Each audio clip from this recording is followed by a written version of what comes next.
नमस्कार दोस्तों, सुनी सुनाई कहानी एच.के. जैन की जवानी में आपका स्वागत है।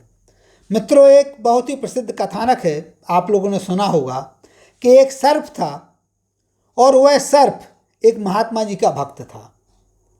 महात्मा जी ने उसे एक प्रतिज्ञा दिलाई कि भाई तुम किसी को काटोगे नहीं। उस सर्प ने वो प्रतिज्ञा धारण भी कर ली। सर्प ने काटना पूरी तरह से छोड़ दिया, लेकिन उसका दुष्परिणाम क्या हुआ कि वो जहाँ भी जाए तो उसको बच्चे छेड़ें, उसे पत्थर मारें, उसके साथ छेड़खानी करें। वो जहाँ भी जाए उसको हर जगह परेशानी का सामना करना पड़े। कुछ वक्त गुजरने के बाद जब उससे सहन नहीं हो रहा था, वह घायल होने लगा था,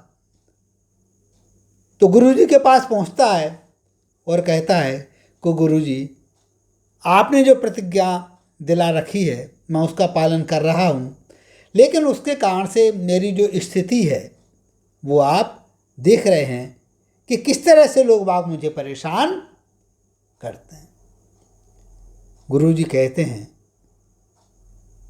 कि हे सर्पदेव, मैंने तुम्हारे लिए यह कहा था कि किसी को काटना मत, लेकिन मैंने ये तो नहीं कहा था कि फुफकारना भी नहीं। आत्मरक्षा में फुफकार करके यदि किसी को डरा रहे हो तो उसमें किसी तरह का दोष नहीं है। सर्प की समझ में बात आ जाती है। आगे जाकर के वो इसी तरह का आचरण करता है और अपना बचाव करता है। तो मित्रों, हम लोगों के जीवन में भी इस प्रकार के जो प्रसंग होते हैं, हमारे माँ बाप बच्चों को जब डांटते हैं, डपटते हैं, हमारे गुरुजन हमारे लिए डांटते हैं, डपटते हैं, तो कई बार हमें ऐसा लगने लगता है कि ये हमारे दुश्मन हैं, लेकिन ऐसा नहीं होता है। जिस प्रकार सर्प बचाव के लिए फुफकार रहा है, उसी प्रकार आपकी सुरक्षा के लिए, आपकी प्रगति के लिए ही आपके माँ बाप, आपके गुरु आपको डांट रहे हैं। उस डांट में उनका प्यार छिपा हुआ रहता है। उस डांट में उनकी यह बात छिपी रहती है कि आप प्रगति के पथ पर अग्रसर रहो। कोई भी गुरु, कोई भी माँ बाप अपने बच्चों का बुरा नहीं चाहता है। तो हमारी भी जिम्मेदारी बनती है, बच्चों की जिम्मेदारी यह बनती है कि अपने माँ बाप से किसी भी तरह का दुर्भाव ना रखें और उनसे किसी भी प्रकार की कोई बात छिपाएं नहीं।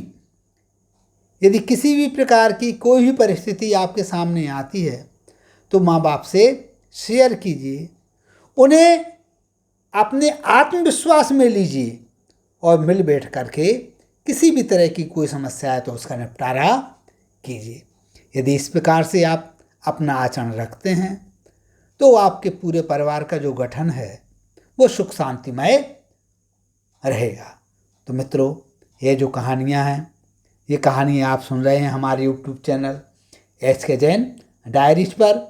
और यदि आपने अभी तक हमारी कहानियों को सब्सक्राइब नहीं किया है, हमारे चैनल को सब्सक्राइब नहीं किया है, तो आपसे निवेदन है कि चैनल को सब्सक्राइब करें और इसी प्रकार की प्रेरक कहानियों से जुड़े रहें। नमस्कार, जय हिंद, जय भारत।